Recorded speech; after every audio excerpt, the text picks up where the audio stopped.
السلام علیکم ناظرین، میں ہوں آپ کا دوست محمد شہباز اور آپ دیکھ رہے ہیں سکسیس ود اس میں۔ اور آج کی خبر میں ہم بات کریں گے جو کل بلوچستان کے اندر ایک واقعہ آیا ہے، جس کے اندر غیرت کے نام پہ ایک عورت اور ایک مرد کو قتل کر دیا ہے، جس نے سال پہلے میرے خیال میں بھاگ کر شادی کی تھی، تو اس کو پہلے دعوت پہ بلایا، پھر اسے قتل کر دیا گیا۔ یہ بہت ہی ایک سوالیہ نشان ہے بلوچستان حکومت پر۔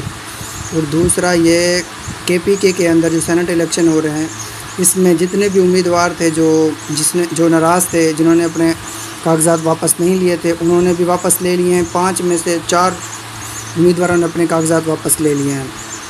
اور دوسرا یہ کہ جو حالیہ یہ آج کل لڑائی ہو رہی ہے بلوچستان کے اندر، اس پہ ہم بات کریں گے۔ بلوچستان حکومت اس معاملے میں بالکل ہی فارغ ہو چکی ہے۔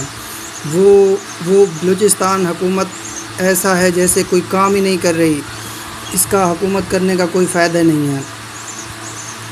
یہ ہر چیز میں ناکام ہے۔ دہشت گردی کے جتنے بھی پاکستان میں واقعات ہو رہے ہیں، وہ سب سے زیادہ بلوچستان کے اندر ہی ریکارڈ ہو رہے ہیں، اور بلوچستان گورنمنٹ کو کوئی خیال ہی نہیں ہے۔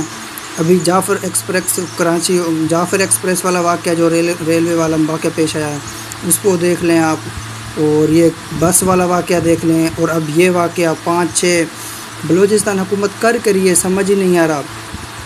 یہ حکومت اصل میں لائی تو گئی ہے فارم 45 فارم والے پہ، اسی لیے یہ کوئی کام ہی نہیں کر رہی ہے، بس اپنے الیکشن پہ ووٹوں پہ لڑ رہے ہیں۔ 2-4 کام کروا دیے اور عوام کو بیوقوف بنایا ہوا ہے انہوں نے۔